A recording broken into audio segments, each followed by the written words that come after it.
Can one of the Middle East's most heavily armed nations be blockaded by a non-state armed group? For more than a decade, Yemen's Houthi movement has transformed from a local insurgency into a force capable of launching long-range drones, ballistic missiles, cruise missiles, and maritime attacks. Their operations have threatened shipping in the Red Sea and targeted Saudi airports, oil facilities, and military installations. But could the Houthis actually impose a blockade on Saudi Arabia? The answer depends on geography, military capability, and the responses of Saudi Arabia and its international partners. Tonight, we examine what the Houthis can and cannot do. Saudi Arabia is one of the world's largest oil exporters. Its economy depends on oil exports, major ports, international shipping airports, pipelines, industrial cities. Key facilities include Jeddah Islamic Port, Yanbu Industrial Port, Ras Tanura Oil Terminal, King Abdulaziz International Airport. Most Saudi exports leave through multiple ports and routes, making a comprehensive blockade difficult. The Houthis, also known as Ansar Allah, emerged in northern Yemen during the 1990s. Following Yemen's civil war, they gained control over much of northwestern Yemen, including the capital, Sana'a. Over the years they developed ballistic missiles, cruise missiles, one-way attack drones, naval drones, anti-ship missiles, sea mines. These capabilities have enabled attacks on military and commercial targets well beyond Yemen's borders. Beginning in late 2023, the Houthis launched repeated attacks against commercial shipping in the Red Sea and Gulf of Aden, saying they were acting in support of Palestinians during the Gaza war.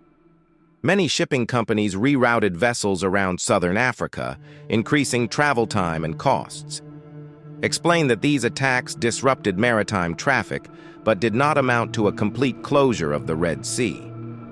A true blockade generally requires sustained control over sea lanes or the ability to prevent ships from reaching ports.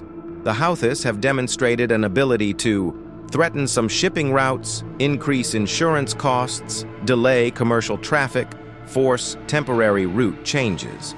However, several factors limit their ability to impose a full blockade. Saudi Arabia has coastlines on both the Red Sea and the Persian Gulf. The kingdom has a modern navy, air force, and coastal defenses. The United States and other partners maintain naval forces in the region. International coalitions have conducted operations to protect commercial shipping. As a result, most analysts assess that the Houthis can disrupt maritime trade but are unlikely to sustain a complete blockade of Saudi Arabia under current conditions. Saudi Arabia has invested heavily in air defense systems, radar networks, naval patrols, maritime surveillance, fighter aircraft, missile interception. These defenses have intercepted many incoming missiles and drones, though some attacks have penetrated defenses and caused damage.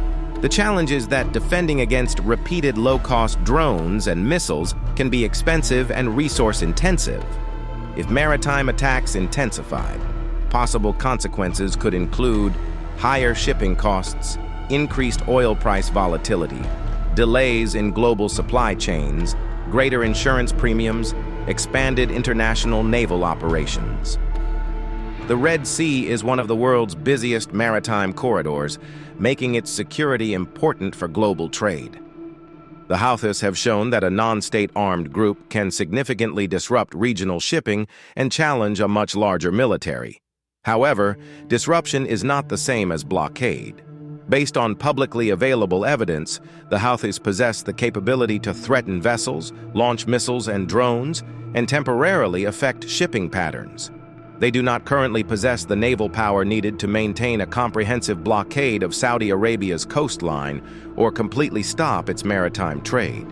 The future will depend on several factors: whether the conflict in Yemen escalates, the level of external support available to the Houthis, Saudi defensive improvements, the continued presence of international naval forces, regional diplomatic efforts to reduce tensions.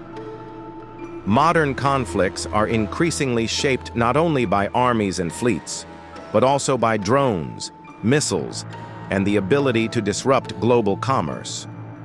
The Red Sea remains one of the world's most strategically important waterways, and events there will continue to influence the Middle East and the global economy for years to come.